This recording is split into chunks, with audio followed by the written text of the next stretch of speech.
അപ്രതീക്ഷിത വിയോഗവാർത്ത സൃഷ്ടിച്ച നടുക്കത്തിലാണ് സിനിമാ ലോകം. 9-ാം വയസ്സിൽ അഭിനയ രംഗത്തേക്ക് ചുവടുവയ്ക്കുകയും നിരവധി സിനിമകളിലും TV ഷോകളിലും മികച്ച വേഷങ്ങൾ അവതരിപ്പിക്കുകയും ചെയ്ത അമേരിക്കൻ ബാലതാരം കെയ്ലി ഹോട്ടിൽ ജൂലൈ 21-ാം തീയതിയാണ് അന്തരിച്ചത്. മേരിലാൻഡിൽ വെച്ചുണ്ടായ വാഹനാപകടത്തിലാണ് താരം അന്തരിച്ചത്.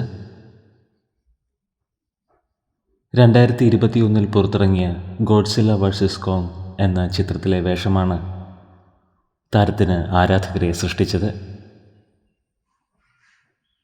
2025 ദ സാറ്റേൺ അവാർഡ്സിനു വേണ്ടി നോമിനേറ്റ് ചെയ്യപ്പെട്ട താരമാണ് കെയ്ലി ഹോട്ടിൽ. 18-ാം വയസ്സിലാണ് കെയ്ലി അന്തരിച്ചത്. ജോഷുവ ഹോട്ടിൽ, കെറ്റ്സി കാൾസൺ എന്നിവരാണ് മാതാപിതാക്കൾ. ഇവരുടെ 5 മക്കളിൽ ഒരാളാണ് കെയ്ലി. പ്രിയ താരത്തിന് പ്രണാമം.